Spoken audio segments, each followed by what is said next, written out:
Hi friends welcome to रेन्ना समयल इनके என்ன சமையல் பார்க்க போறோம்னா சூடான இட்லி தோசைக்கெல்லாம் சூப்பரா தொட்டுக்கிற மாதிரி எளிமையான முறையில் காரசாரமான இட்லி பொடி செய்ய போறோம். நான் சொல்ற அளவுகளோட நீங்க இட்லி பொடி செஞ்சு பாருங்க, ரொம்ப சுவையா இருக்கும். எளிமையான முறையில் செய்யக்கூடிய இந்த இட்லி பொடியை ரொம்ப சுவையாகவும் எளிமையாகவும் அசத்தலாகவும் எப்படி செய்யறதுன்னு வாங்க பார்த்துடலாம்.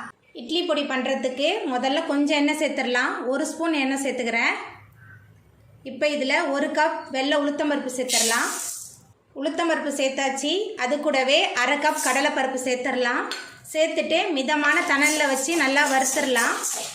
இப்போ இதில் காய்ந்த மிளகாய் சேர்த்துக்கலாம். உங்கள் காரத்துக்கு தகுந்த மாதிரி சேர்த்துக்கோங்க.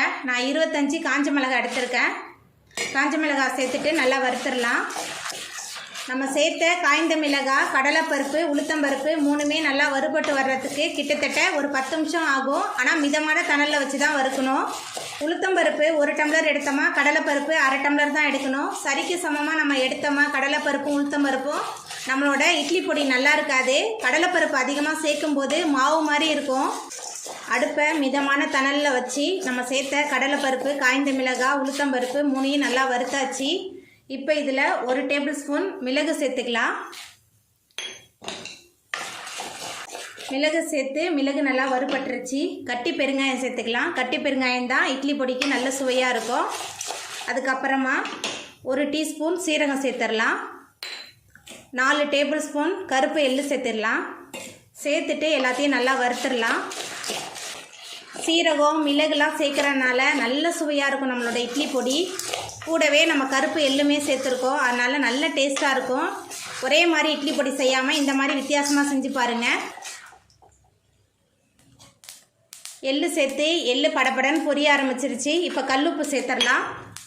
கல்லுப்பு சேர்த்துட்டு நல்லா கலந்து விட்டுட்டு நம்ம அடுப்பு ஆஃப் பண்ணிடலாம். இட்லி பொடிக்கு வறுத்தது எல்லாத்தையுமே ஒரு தட்டில் கொட்டி ஆற வச்சிடலாம். இட்லி பொடிக்கு வறுத்து வச்ச எல்லாமே நல்லா ஆறி வந்துருச்சு. இப்போ இதை ஒரு மிக்சியில் மாற்றிட்டு அரைச்சிட்டு வந்துடலாம். அரைக்கும் போது நல்லா பவுடராக அரைக்காமல் கொஞ்சம் கொரகொரப்பாக அரைச்சிருங்க. அப்போ தான் நம்ம இட்லியோட தொட்டு சாப்பிடும்போது நல்ல சுவையாக இருக்கும். பவுட்ரு மாதிரி பண்ணிட்டா அந்த சுவை மாறிடும். அதனால் கொஞ்சம் கொரகொரப்பாக அரைச்சி எடுத்துக்கோங்க. மிக்சியில் மாற்றிட்டு நல்லா கொரகொரப்பாக அரைச்சிட்டு வந்தாச்சு. அவ்வளோதாங்க, நம்மளோட சுவையான காரசாரமான இட்லி பொடி ரொம்ப சூப்பராக ரெடி ஆகிட்டு. நீங்களும் உங்கள் வீட்டில் இந்த சுவையான இட்லி பொடியை செஞ்சு பாருங்கள். இந்த வீடியோ உங்களுக்கு பிடிச்சிருந்தா லைக் பண்ணுங்கள், ஷேர் பண்ணுங்கள், கமெண்ட் பண்ணுங்கள், சப்ஸ்கிரைப் பண்ணுங்கள். அப்படியே பக்கத்தில் உள்ள பெல் பட்டனையும் கிளிக் பண்ணிடுங்க. நன்றி.